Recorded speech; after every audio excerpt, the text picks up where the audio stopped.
Tranquilidade. Você também, até mais. Obrigado. Boa tarde. Vamos começar a edição do Barra de hoje falando de uma execução que aconteceu em frente a um hotel de luxo na Zona Leste, lá de São Paulo. Tem a ver com as facções por aqui também. A vítima seria a filhada do GG de Mangue, da facção PCC, que foi morto numa emboscada em Aquiraz na semana passada. A polícia está investigando agora se esse crime tem relação com as mortes de GG e Paca. A reportagem é de Marcelo Bittencourt, do SBT. Um homem entrou correndo, sendo perseguido por pelo menos 2 criminosos que estavam com fuzis. E ele foi executado. 2 mulheres acabaram sendo também baleadas por balas perdidas. Esse homem foi identificado como Wagner Ferreira da Silva, de 32 anos, e teria ligação com o tráfico de drogas. Seria conhecido como Vagninho do Guarujá. A polícia acredita que o Vagninho, por assim dizer, tem uma ligação com a alta cúpula dessa facção que atua dentro e fora dos presídios da capital paulista. Inclusive, recentemente, o Ministério Público investiga aí uma suposta carta, um suposto bilhete em que o alto escalão teria determinado a morte de alguns líderes do PCC. Coincidência ou não, 2 já foram executados recentemente no Ceará. Inclusive, essa ação, um helicóptero foi utilizado. E diante dessas últimas ocorrências envolvendo o crime organizado na Grande Fortaleza, o juiz corregedor dos presídios do Ceará, o juiz Luiz Bessa Neto, ele pediu reforço da Polícia Militar para a segurança da área externa de alguns presídios cearenses. A vigilância seria para 23 presídios da região metropolitana de Fortaleza, que concentram a maior parte da massa carcerária do estado. De acordo com a proposta do juiz, os policiais militares ocupariam as guaritas de vigilância, função que é dos agentes penitenciários. Os complexos penitenciários da região metropolitana não são cercados, tem apenas uma entrada oficial e o resto é só mato alto, que pode ser ultrapassado por infratores. Algumas guaritas sobre os muros e grades também ficam vazias porque não há agentes suficientes, como já foi denunciado aqui no Jornal Jangadeiro ano passado. A repórter Pamela Marinho mostrou, inclusive, como é fácil repassar de forma ilegal objetos para dentro dos presídios. Eu estou aqui ao lado da muralha de uma unidade prisional para mostrar a dimensão da altura dela em relação a uma pessoa que vai tentar arremessar algum objeto para o lado de dentro. Eles fazem assim: primeiro, envolvem o celular em uma esponja ou em algum outro tipo de material que possa protegê-lo durante a queda e lacram com fita. Depois, lançam até mesmo com as mãos. Eu vou fazer um teste. Bom, o meu arremesso não deu muito certo, mas uma pessoa com um pouco mais de força com certeza faria o objeto passar para o lado de dentro. Mesmo que infratores sejam flagrados arremessando objetos ou até mesmo dando apoio a fugas, a ação dos agentes de segurança é limitada. Uma portaria da Secretaria de Justiça proíbe o uso de arma de fogo contra a pessoa em fuga que esteja desarmada ou que não represente risco imediato de morte ou de lesões aos agentes penitenciários ou a terceiros, ou contra veículo que desrespeite bloqueio em via controlada pela penitenciária, exceto quando o ato represente risco de morte ou lesão aos agentes penitenciários ou a terceiros. A necessidade de uma vigilância no exterior das penitenciárias é algo que realmente está no bom senso. Diante do avanço da criminalidade, é por isso que os bandidos encontram facilidade para jogar objetos através dos muros. A nossa repórter não conseguiu, mas é fácil alguém chegar e jogar um objeto qualquer, uma arma, um celular. É necessário realmente cobrar das autoridades e da justiça, nesse caso, que amplie-se o número de agentes de segurança nesse espaço externo dos presídios. E um bilhete encontrado numa penitenciária de São Paulo pode ajudar a identificar quem mandou matar os 2 líderes da facção Primeiro Comando da capital, o GG do Mangue e o Paca. Ainda hoje, a gente fala aqui sobre esse caso, que agora a gente vai mostrar que 5 pessoas foram presas pelos crimes de roubo e receptação de veículos e cargas. A polícia diz que a quadrilha vinha agindo em Fortaleza e em toda a região metropolitana. Abraão Ramos. Foi nessa Kombi roubada e que teve as placas adulteradas que a quadrilha agia nas diversas ações criminosas que aconteceram em Fortaleza e na região metropolitana. Diante do trabalho investigativo realizado pela equipe da Delegacia de Roubos e Furtos de Veículos e Cargas, 5 homens foram presos e várias mercadorias foram recuperadas. Os presos são José Leilson Ferreira Cavalcante, Wellison da Silva Soares, Francisco Alexandre Cruz de Oliveira, Francisco Brendon da Silva e João Neto de Almeida. Mais detalhes acerca da prisão destes 5 homens e das mercadorias que foram recuperadas nós obtivemos em uma coletiva de imprensa aqui na sede da Delegacia de Roubos e Furtos de Veículos e Cargas com o delegado Diego Barreto. São indivíduos responsáveis pelo roubo, diretamente responsáveis pelo roubo, bem como outros indivíduos responsáveis pela comercialização dessas mercadorias roubadas. São receptadores, comerciantes que adquiriam dos ladrões essas mercadorias roubadas nesses roubos de cargas. Qual o histórico criminal desses homens, delegado? Bem, alguns deles já têm passagem como menores, já respondem a alguns atos infracionais quando eram menores. Nós temos a confirmação de que eles praticaram diversos roubos de cargas e de veículos aqui na capital. Inclusive um dos veículos que foi apreendido com um deles é uma Kombi já adulterada, que eles utilizavam para praticar esses roubos de cargas e transportar essas mercadorias roubadas. Utilizavam também essa Kombi adulterada, com placas adulteradas, para comercializar essas mercadorias roubadas. Foram até alguns pontos comerciais com o objetivo de vender por um preço bem abaixo de mercado essas mercadorias subtraídas. A expectativa é que outras pessoas façam parte dessa quadrilha? Sim, nós já temos identificados alguns integrantes, pelo menos mais 3 integrantes dessa organização criminosa, que desses 3, 2 praticavam os assaltos e o terceiro era responsável por comercializar essa carga roubada. O que vai acontecer com eles a partir de agora, delegado? Bem, eles foram autuados em flagrante, estão respondendo por receptação qualificada, os comerciantes que adquiriram essa carga roubada com o objetivo de comercializá-la vão responder por receptação qualificada e os outros 3 integrantes da quadrilha vão responder por roubo. Esses que estão sendo autuados por receptação são comerciantes, pessoas, vamos dizer, de bem que adquiriram esses produtos ou eles fazem parte de fato dessa quadrilha, delegado? O fato deles adquirirem esses produtos com a suspeita de serem de origem ilícita já os enquadram no artigo do crime de receptação. E adquirir com o objetivo de comercializar, os enquadra na qualificadora, ou seja, a receptação qualificada que a pena já é bem maior do que a receptação simples. Nós temos a informação de que eles praticaram diversos assaltos, diversos roubos de cargas aqui na capital e região metropolitana, bem como roubos de veículos para serem utilizados nesses assaltos. Nós esperamos que as vítimas entrem em contato e compareçam na delegacia, com esse objetivo que nós divulgamos as fotos dos bandidos, para que as vítimas compareçam e possam reconhecê-los e a gente possa indiciá-los por mais crimes. Nós estamos exibindo mais uma vez as imagens das mercadorias que foram recuperadas. Vários produtos, ferramentas, bebidas, equipamentos utilizados na construção civil, enfim, diversas mercadorias roubadas que foram recuperadas graças à ação aqui da equipe dessa delegacia especializada. 2 homens foram presos pela Polícia Rodoviária Estadual após uma perseguição pelas ruas de Fortaleza. Eles haviam fugido de uma blitz e estavam com 1 quilo de crack pronto para comercialização. Denis Barbosa.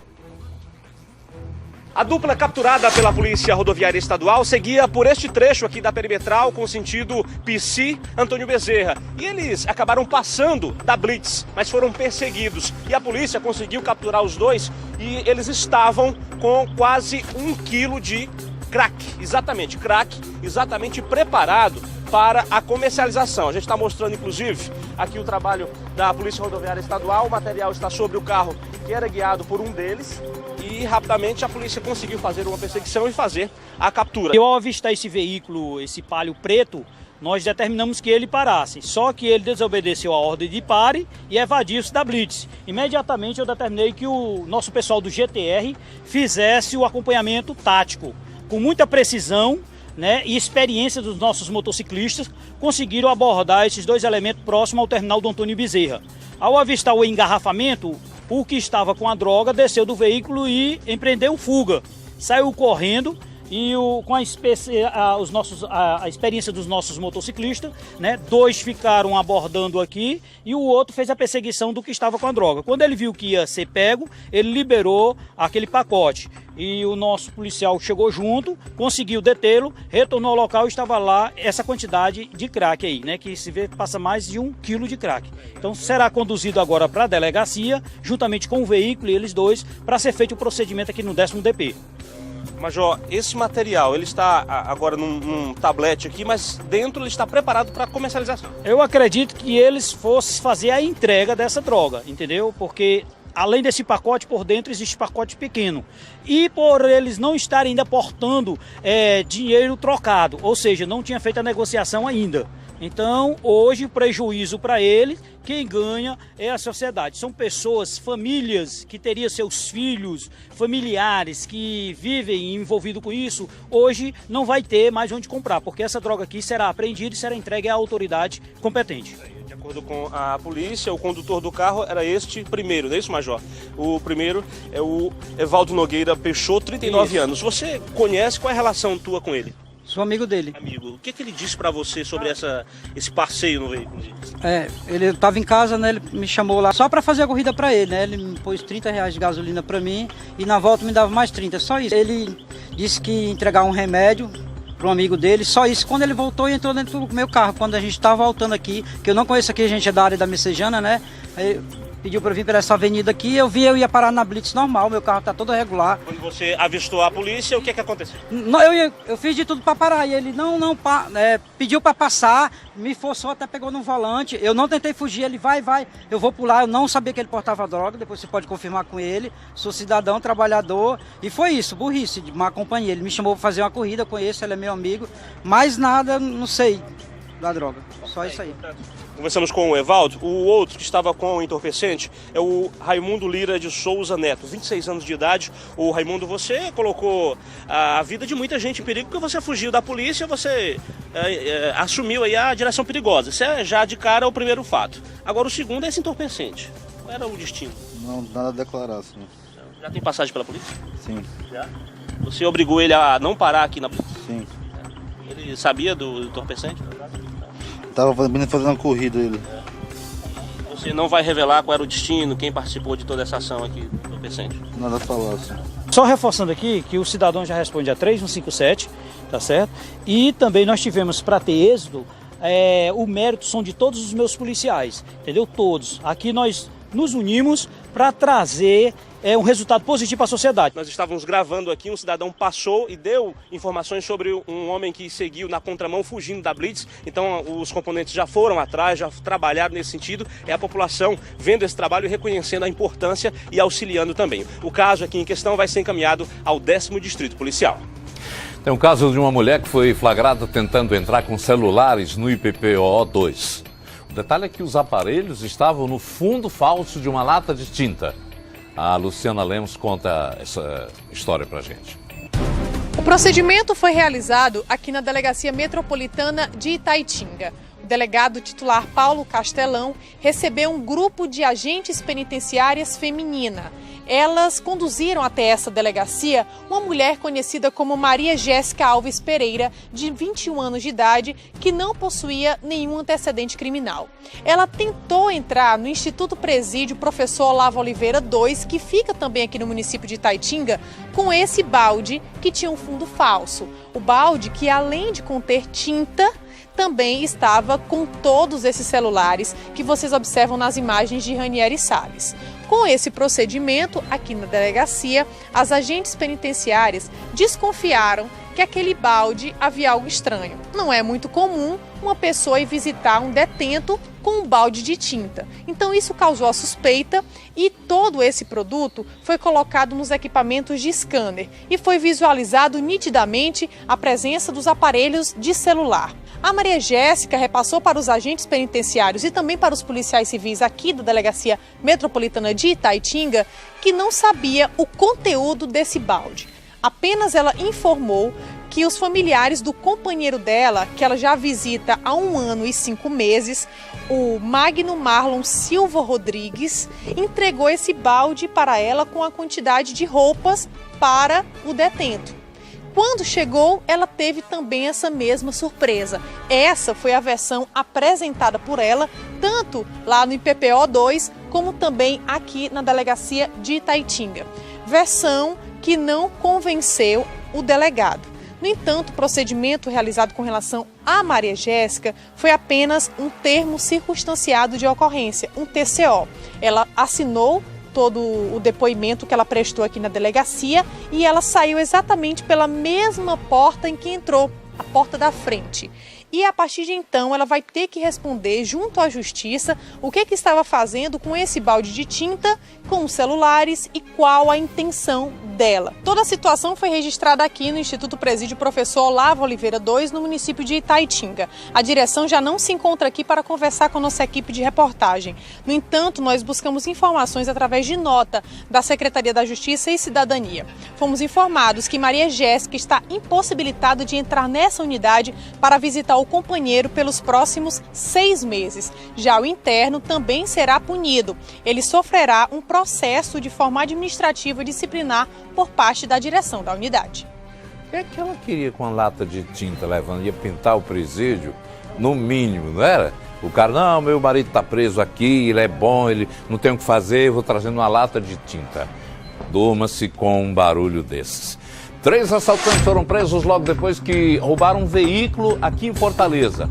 A prisão foi realizada depois que eles colidiram com uma árvore durante uma perseguição policial. A captura do trio foi realizada aqui na Rua Cristal. Nós estamos no bairro Carlito Pamplona. Esse carro que acabou colidindo com a árvore estava sendo usado por bandidos para realizar assaltos. Inclusive, de acordo com a polícia, eles conseguiram atacar um motorista no centro da cidade. Tomaram, inclusive, o seu veículo. Eram bandidos experientes, é o que a polícia acredita, e eles estavam armados. Com isso, eles fugiram no carro de apoio e no carro tomado de assalto. Mas a polícia soube logo da ação criminosa e conseguiu visualizar nesta região de Fortaleza os bandidos. Houve a perseguição e neste ponto a prisão do trio. Eles estão aqui no interior desta viatura do Raio e vão ser encaminhados dentro de algum instante para a delegacia. O fato vai realmente movimentando a polícia que trabalha, que atua nesta área aqui da capital. Muitas viaturas foram empenhadas, foram deslocadas para esta ocorrência e a PM conseguiu com êxito tirar esse trio de circulação. Como eu disse, a PM acredita que são experientes nessas ações criminosas. A informação é de que esse carro não consta como roubado, ele tem a placa OK. Eles estavam guiando esse veículo e abordaram o motorista na rua São Paulo. É a informação que a gente recebe dos agentes de segurança. Eles apreenderam com um trio um revólver.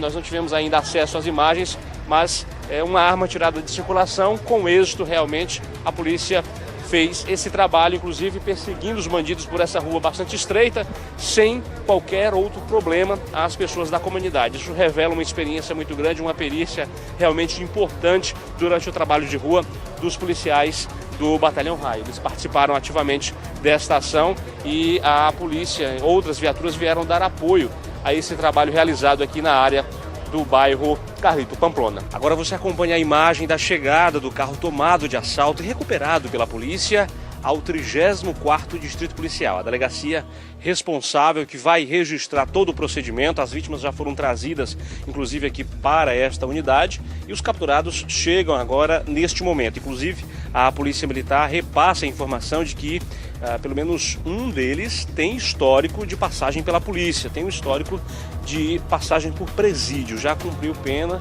e deixou, inclusive, recentemente o presídio. A gente vai tentar aqui acompanhar essa saída, porque a polícia fez realmente um trabalho muito importante, retirando de circulação de uma arma e os acusados desta ação criminosa. Qual foi a ideia de atacar o motorista? Um atrás do outro aí, ó.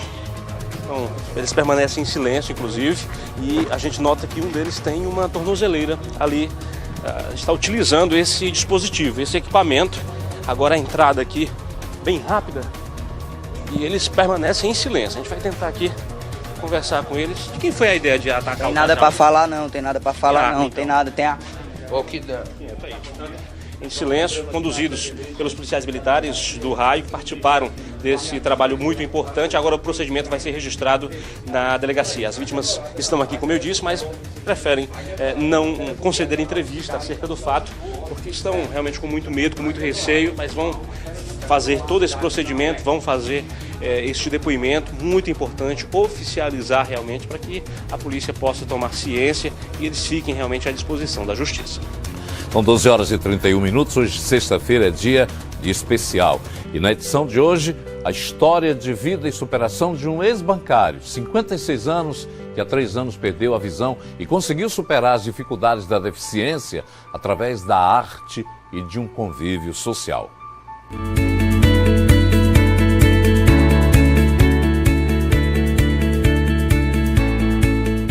Esse daqui é o Marcos Antônio. Hoje ele tem 56 anos, mas há 3 perdeu praticamente completamente a visão devido a uma diabetes. E agora descobriu a arte e também redescobriu a alegria de viver. Tu me diz, Marcos, 56 anos, será que não é tarde para tudo isso? Nunca é tarde, sabe? Quando a gente quer vencer na vida e quando a gente quer conquistar os nossos objetivos, nunca é tarde. História emocionante, é um exemplo de superação e de amor à vida. Você vai acompanhá-la em instantes aqui no programa. Ontem no Barra Pesada nós mostramos o problema enfrentado por uma locadora de veículos, onde 3 pessoas alugaram carros e desapareceram. A Luciana Lemos, depois de acompanhar o relato da empresa, foi em busca dos endereços apresentados nos contratos. Em um dos locais, ela conseguiu falar com um dos homens. Já no outro endereço, uma surpresa que você acompanha agora na reportagem. Vocês acompanharam na edição de ontem aqui no Barra Pesada o golpe em uma locadora de veículos. Nós encontramos o endereço de uma das pessoas que locou um dos carros. É justamente aqui, na Avenida Presidente Castelo Branco, a conhecida Avenida Leste-Oeste. Aqui seria a casa de Francisco Davi Brandão. Pelo menos foi através do contrato e do comprovante de residência que ele apresentou que esse endereço foi confirmado pelos funcionários da locadora. A senhora sabe quem é que mora aqui nessa casa? Nessa daqui? Essa de portão cinza. Minha filha, ele tá trabalhando, é um rapaz que trabalha. Sabe o nome dele? É Jonas. A esposa dele tá em casa. A esposa dele tá em casa. Vou tentar chamar. Dona Ana! Por gentileza, posso falar com a senhora bem rápido? A senhora conhece algum Francisco Davi Brandão? Não. Essa é casa particular ou é alugada? É alugada. A senhora conhecia o antigo dono? Não, não sou lá aqui não. Não? Não. A gente está procurando por um senhor conhecido como Francisco Davi Brandão.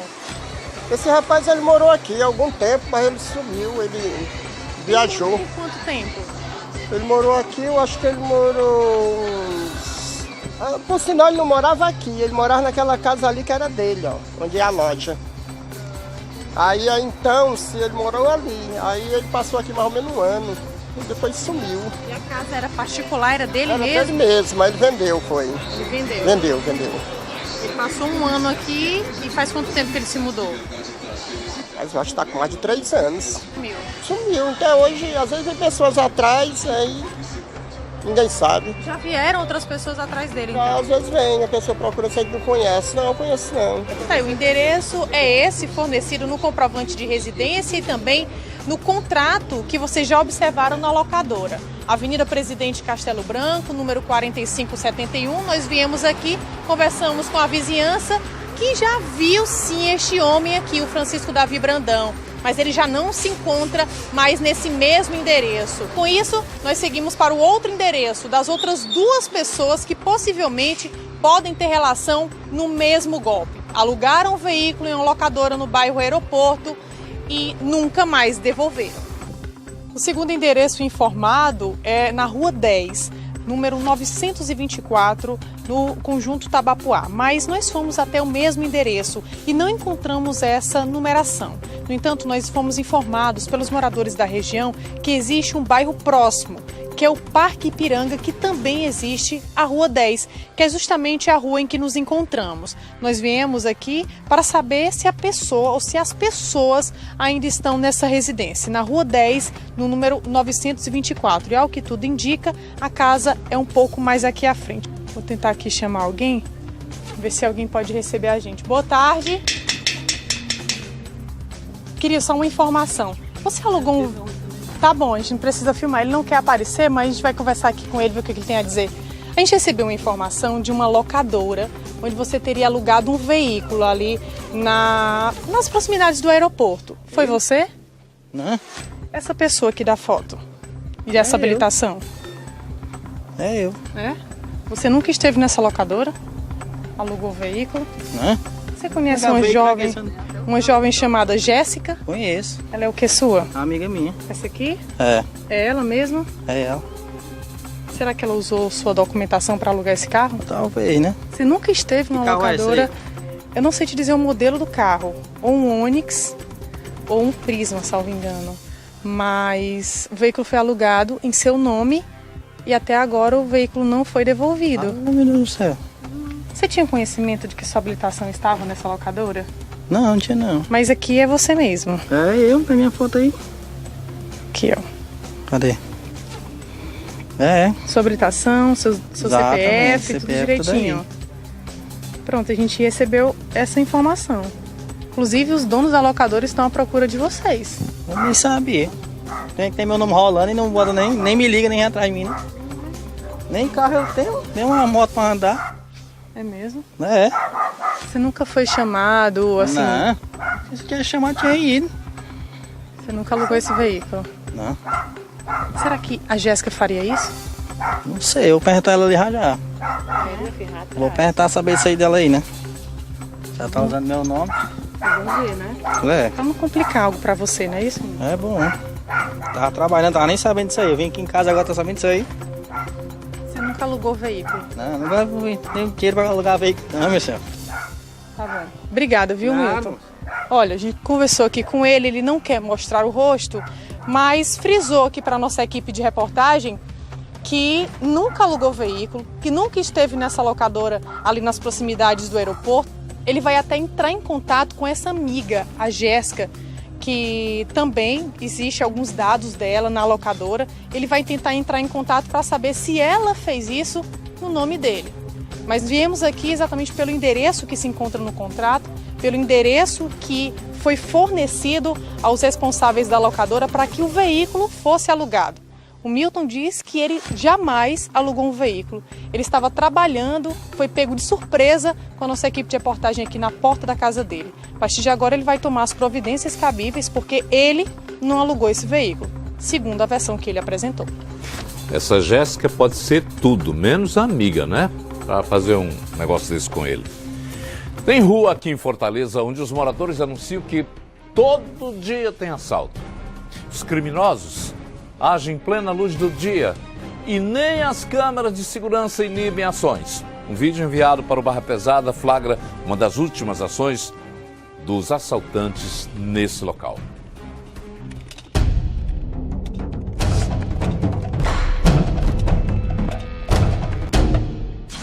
Mesmo com a presença de câmeras de segurança, cercas elétricas, os assaltos não são evitados e nem sequer minimizados aqui na rua 14 de Maio, na Barra do Ceará. Os moradores precisam viver assim, dentro de residências, sem nem sequer aparecer, porque o medo fala muito mais alto. As imagens que vocês acompanham a partir de agora foram foram enviadas para o WhatsApp do Barra Pesada e mostra o momento exato em que dois homens em uma motocicleta se aproximam de um cidadão. A imagem não é tão nítida. Dá para perceber que há uma certa movimentação. Naquele instante, o cidadão está sendo vítima de um assalto. Ele tem pertences e também a bicicleta subtraída por esses dois indivíduos. Um dos bandidos continua na motocicleta, mas o outro já está na bicicleta da vítima. Eles passam aqui em meio à rua 14 de maio, na maior tranquilidade, como se nada tivesse acontecido, mas acabaram de praticar uma ação criminosa. Devido a esse vídeo, nós viemos a esta rua para conversar com os moradores que querem falar sobre essa situação, dos assaltos frequentes que ocorrem aqui na rua 14 de maio, na Barra do Ceará. A polícia até passa aqui nessa área. Nós estamos bem próximos à Avenida Leste-Oeste, que fica a poucos quarteirões aqui do local onde nos encontramos. Há uma movimentação na avenida, mas aqui na rua, pouco movimento, como vocês observam nas imagens de Ranieri Salles. Nem a movimentação, nem a presença de equipamentos de segurança inibe a ação desses bandidos. Agora nós vamos conversar com os moradores aqui da região que falam desses assaltos 14 de maio. Constantemente acontece assalto aqui, nessa rua aqui. É mesmo. A luz do dia. A luz do dia aqui não tem hora para assaltar, não tem hora para ter troca de bala, tiroteio. Federação aqui, o pessoal vem para cá tudo com medo, não quer vir fazer a rescisão de contrato aqui. E os vizinhos é assim, é um silêncio só. E no sindicato aqui na outra rua também não é diferente. Vejo que tem câmeras, tem cerca elétrica, mas não inibe não, né? Isso não inibe de forma alguma, não inibe. O que inibe o infrator é a gente ficar dentro de casa, só olhando ele fazer o que ele quiser no meio da rua sem poder reagir com nada. Infelizmente, dá um desmando. Tem que ficar trancado, né? Tem que ficar trancado. Saciou o direito de liberdade dele, tá saciado o direito de liberdade. Aqui todo dia tem assalto, todo dia tem assalto. Bicicleta, carro, celular, porque não tem nenhum objeto. Leva uma mãozada no pé do vidro e manda embora vagabundo, é agredido fisicamente. Infelizmente a polícia não tem como ter em cada quarteirão, cada rua um policial. A polícia está fazendo o papel dela. O problema é que o Estado é que tem que se preocupar com a segurança do cidadão. A gente vê as caixas de ressocialização não dá oportunidade de inserir no mercado de trabalho, não tem curso de qualificação, o pessoal fica ocioso. Então o que precisa é o Estado investir na qualificação do aprisionado para poder ele sair e ter um direito de uma vaga de trabalho. Se ele trabalhar, ele não vai roubar, não vai assaltar. Não tem esse problema, não tem isso no estado do Ceará. Se vocês reconheceram os bandidos que agiram nessa ação criminosa, ligue para a polícia, denuncie. Repasse qualquer informação para que eles possam ser identificados e presos e não venham cometer crimes nem aqui nesta rua e nem nos bairros adjacentes.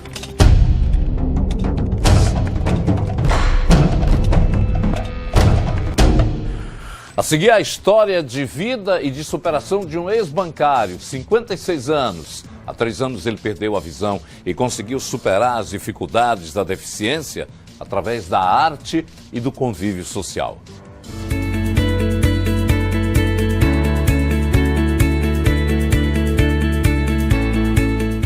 Esse daqui é o Mônio. Hoje ele tem 56 anos, mas há 3 perdeu praticamente completamente a visão devido a uma diabetes.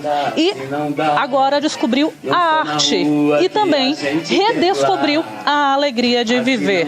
Ah, tu me diz, Marcos, 56 anos, será que não é tarde para tudo isso? Nunca é tarde, sabe? Quando a gente quer vencer na vida e quando a gente quer conquistar os nossos objetivos, nunca é tarde. É verdade. Essa emocionante história, que é exemplo de superação, você acompanha no próximo bloco. 12h46. No Brasil, há cerca de 6,5 milhões de deficientes visuais. Para essas pessoas, a vida no dia a dia é um desafio, principalmente para quem perdeu a visão na idade adulta. Diante disso, é preciso reaprender a fazer tarefas como caminhar dentro de casa, nas ruas, cozinhar. No Vida e Superação desta sexta-feira, você vai conhecer a história de Marcos Antônio. Ele perdeu a visão há 3 anos, mas isso não o impede de derrubar a barreira que tentou ofuscar seu destino. E sim, fez da sua vida um palco de realizações para lá de especiais. Hoje, aos 56 anos de idade, o ex-bancário é cantor, é ator e, através da arte e do convívio social, conseguiu superar dificuldades da deficiência visual.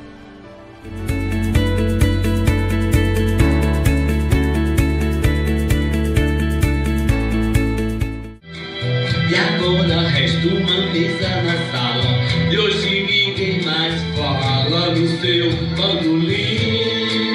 Naquela mesa tá faltando ele, e a saudade dele tá doendo em mim. Vamos lá! No tempo do baile da vovó, ela agarrava na cintura do vovô.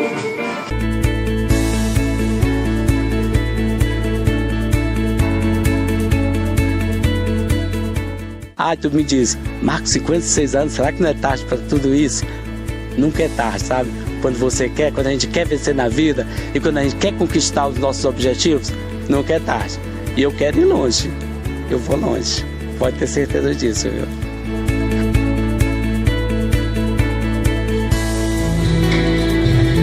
Obrigado.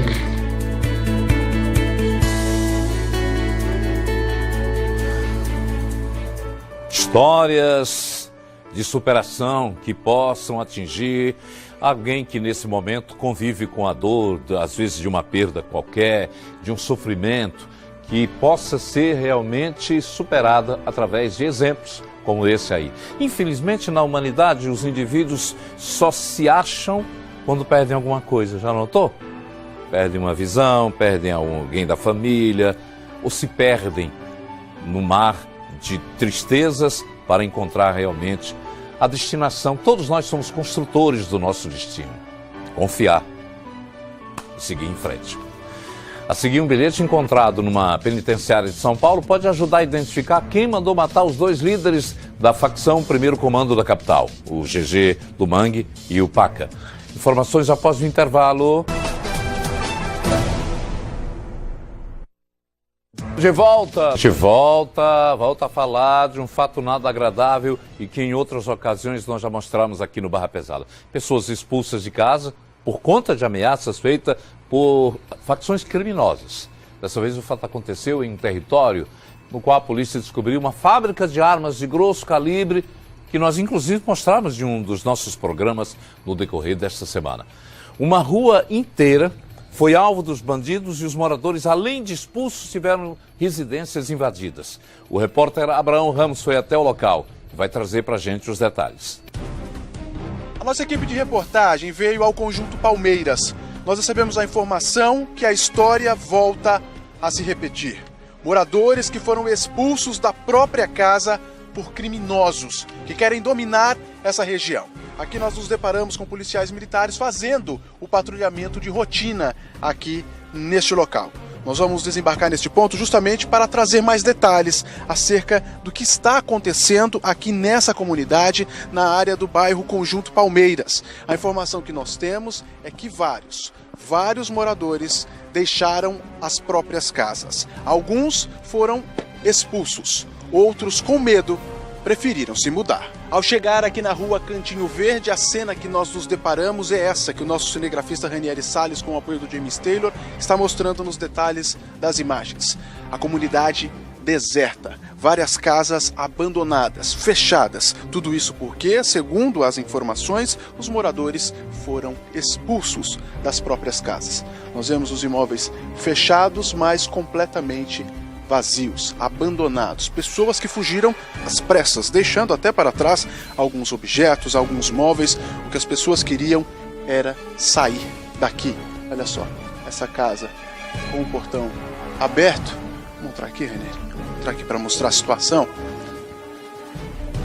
Olha só, casa até que grande, mas completamente abandonada. Os moradores que foram embora levando o pouco que tinha, ou tudo que tinha, e deixaram a casa, o lar, para trás. Aqui nessa casa a mesa ficou abandonada. Nós vemos que a situação é de completo abandono e assim a cena se repete em outros imóveis aqui na rua Cantinho Verde, na área do Conjunto Palmeiras. É porque as facções tinham mesmo ali embaixo, as facções ali estão terrorizando, a gente vai estar para correr dali de baixo. Eles chegam nas ruas, ameaçam e mandam as pessoas sair. E eles justificam o quê? Aqui supostamente é comandado por uma facção que é rival à outra. Como é que está sendo para os moradores essa? Terrorismo, né? Já estão vendendo as casas, já a maioria foi indo embora. Alguns conseguem vender, outros abandonam do dia. Abandonam já a igreja aí, ó. Tá abandonado? Até a igreja. Vale dizer que, diante dessa situação, o policiamento foi intensificado. Aqui nesta região, nós encontramos com uma equipe do 16º Batalhão da Polícia Militar, que são os responsáveis pelo patrulhamento. Na verdade, sargento, o patrulhamento já vinha sendo realizado e foi intensificado depois de que essas famílias deixaram as residências. Correto, o patrulhamento vem sendo intensificado desde antes dessas pessoas saírem das residências. Justamente para evitar que as pessoas saiam de suas casas por conta dessa onda de criminalidade, né? Mas, infelizmente, algumas pessoas acham por bem sair, né, por conta das ameaças. Mas, diuturnamente, nós do 16º Batalhão temos viaturas rodando aqui no Conjunto Palmeiras, bem como nos bairros circunvizinhos. Alguns deles alegam que foram ameaçados por membros de facções por conta de terem parentes envolvidos com outras facções rivais. Olha, tudo bem que o 6º Batalhão esteja presente lá, inclusive alertando até mesmo a nossa equipe de reportagem sobre o risco que estava incorrendo o nosso repórter, a nossa equipe. Mas aí é a ausência do Estado, que deveria ter um serviço social antes mesmo de acontecer, para estar presente nessas comunidades tão carentes. Há um lado da cidade que é a aldeota e um outro que é a aldeia, onde as coisas não chegam. E é preciso que as autoridades enxerguem primeiro os mais necessitados, os mais aflitos, os mais prementes em termos de segurança, para que elas possam também ter a condição de pelo menos conviverem numa casa e viverem aí subjugados ao peso de criminosos que estão nesse momento ameaçando-os e colocando-os fora de suas residências. Fica o desafio para a autoridade do governo. A seguir, um homem acusado de assalto sobe nos telhados das casas para fugir da população. Como terminou esse caso? É o nosso próximo assunto. 13h09, um homem acusado de assaltos. Ele chegou a subir nos telhados de residências para fugir da população. Após minutos de muita confusão, vamos deixar que o nosso repórter Abraão Ramos conte o final dessa história. Cuidado na grada, viu? Cuidado. Ei, mano, desce lá, mano. Ai, meu Deus do céu. Meu Deus do céu. O medo que dá, velho, desse homem pular e morrer.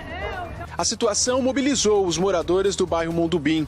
Um popular acabou gravando com um aparelho celular o momento em que o homem estava em cima do telhado de uma das residências. Embaixo, várias pessoas tentam convencer o homem a descer do telhado, mas ele fica assustado. Circulam informações desencontradas. Com isso, após passar alguns minutos em cima do telhado, ele acaba pulando para o telhado da casa vizinha. Os moradores correm. Em seguida, ele escala a parede da outra casa e sobe em outro telhado. O que chama a atenção é a forma como rapidamente ele consegue pular os telhados e acaba também subindo nos telhados das outras casas. A todo instante, os moradores se aproximam para acompanhar toda a movimentação.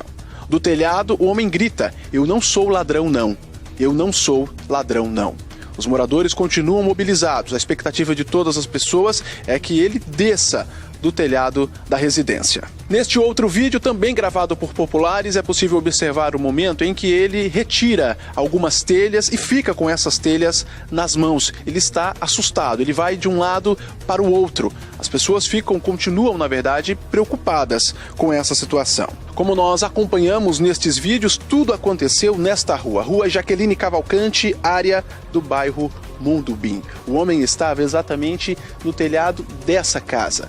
Telhado que inclusive foi danificado, já que ele acabou por arrancar algumas telhas. Eu não sei se daqui deste ponto o nosso cinegrafista Ranieri Salles pode mostrar nos detalhes das imagens. O telhado danificado, várias telhas foram retiradas. O homem estava extremamente assustado. Vários relatos circularam acerca da motivação de tudo isso. Algumas pessoas relataram que ele disse estar fugindo de traficantes.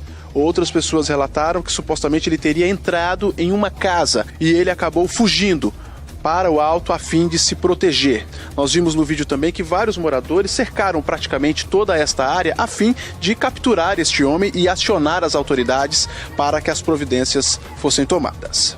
Passados alguns minutos, o desfecho dessa história se deu aqui na rua Francisco Alves, ainda no Mondubim. Após passar muito tempo em cima dos telhados, o homem acabou pulando para o telhado desta casa em construção. E aqui ele acabou caindo. Ao cair neste ponto, ele foi capturado pelos moradores, ele foi trazido e amarrado exatamente nesse poste que o nosso cinegrafista Ranieri Salles vai mostrar nos detalhes das imagens. Ele foi amarrado nesse poste até a chegada de uma viatura da Polícia Militar. Nós tivemos acesso a um vídeo que também foi gravado por populares no momento em que ele foi capturado e amarrado aqui neste local.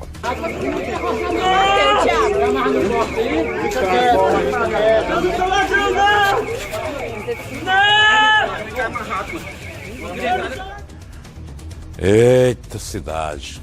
Aliás, a semana termina com alguns resultados positivos em termos de combate à criminalidade. Os números refletem isso, embora Fortaleza esteja sendo citada no mundo, como uma cidade terrivelmente violenta. Um dos maiores sites de aconselhamento para turistas do mundo inteiro, o Culture Trip, publicou um artigo no qual coloca as ruas da nossa capital entre as 11 mais perigosas do mundo. 11. Fortaleza está na 11ª colocação das ruas mais perigosas do planeta. Esse site tem uma visibilidade no mundo todo, já que possui mais de 4.200.000 seguidores no Facebook e outros 154.000 no Instagram. Segundo a publicação, Fortaleza tem sofrido com a violência oriunda das facções.